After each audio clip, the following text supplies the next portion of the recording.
Hello and welcome to the Nevada Commission on Ethics training on compliance tips. One of the things that is important for the Nevada Commission on Ethics is not just to receive complaints and find people that have got in trouble, but it's to help you proactively comply with the Nevada ethics law. The Nevada Ethics Commission wants to really maximize compliance because that's how we maximize our faith and confidence in government. Not that we're necessarily out there finding people who are making mistakes regarding to ethics law, but that we're helping individuals comply. And so these compliance tips will help you make sure that all the rules we've gone over in our other trainings, you're able to follow on a regular basis. So there are 4 tips. We're going to talk about each one individually, and I hope they're able to help you make sure and be thinking about the ethics law as you go about your public service. The first tip for compliance is to maintain a list of individuals or entities to which you have a commitment in a private capacity. One of the ways we see people stumble into ethics trouble is if they're just not aware of everybody who's on that magical list of relationships in the ethics law. If you're not familiar with the term commitment in a private capacity, go watch our video on that. The ethics law has 6 categories of relationships that trigger conflicts of interest. Just having a conflict of interest is not an ethics violation, but if that conflict comes into collision with your job or you're using your public position to benefit someone who's on your list of commitment of individuals or entities that you have a commitment in a private capacity to, then you might be looking at some ethics trouble.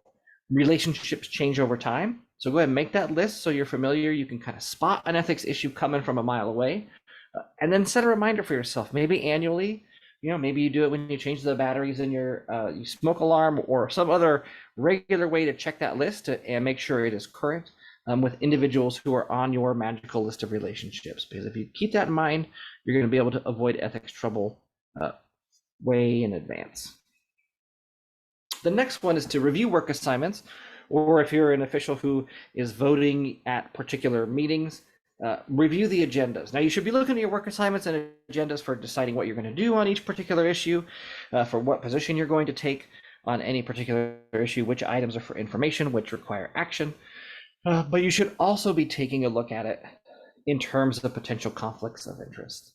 So, for example, let's say you are a health inspector and you get a list of sites to go inspect for the week. You should be taking a look at it. Maybe you're trying to figure out how to strategically go from place to place, what day you'll do which restaurants, but also be looking to see if there's any restaurants on that list that you have a commitment in a private capacity to. So if you do that, if you think about your work assignments and just keep an eye on potential conflicts of interest as you go through that process, you'll be in a good spot to comply. Sometimes we get folks who get halfway through, let's say, a meeting agenda item, and then halfway through they realize they have a conflict of interest. Under the ethics law, that can be too late, and you may have already violated the ethics law. So review your work assignments and agendas for potential conflicts of interest prior to beginning the meeting or that particular work assignment. The next compliance tip is to consult your agency attorney.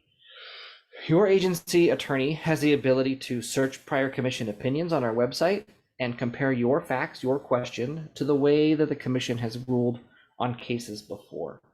In addition, there are certain parts of the ethics law, primarily under the disclosure and abstention category of ethics rules, where if you go seek legal advice from your agency attorney and they provide you that advice in good faith and you follow their advice, if it turns out that their advice wasn't 100% accurate and you ended up violating the law even though you followed their advice, there are certain safe harbor provisions in the ethics law where the Ethics Commission cannot in any way find that you willfully violated the ethics law as long as you were following the advice of your agency attorney. So lean on your agency attorney, ask them questions about anything that pops up related to your potential ethical conflicts.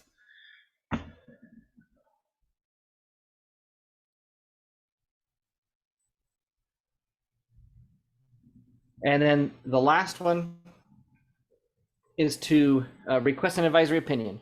All public officers and employees are eligible to request an advisory opinion from the Nevada Commission on Ethics. We have a form on our website.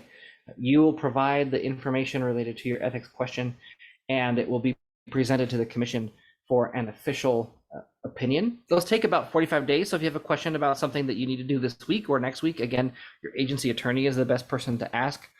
As staff of the Ethics Commission, we cannot provide legal advice or opinions to you. And so you would want to ask your agency attorney for something that's quick. If you have some time, let's say you were just appointed to a new position and you know that you have a relationship that might come into conflict with your position on a regular basis, that's a great example of a time to ask for an advisory opinion. Or if you have a particular issue that's coming up and you have some questions about what your ethical obligations are, the advisory opinion process is helpful. That's it. Those are the 4 tips for compliance. Maintain your list of commitments in a private capacity. Be looking at agendas or work assignments through the lens of checking for conflicts of interest. Ask your agency attorney if you have ethical questions. In some cases, there are safe harbor provisions. And then if you have the 45 days that it takes and you have a more complex ethics question, you can always ask for an advisory opinion from the commission. Those forms are available on our website. We're happy to walk you through that process. Thank you for joining us for these compliance tips, and thank you for your continued public service on behalf of the folks in the state of Nevada.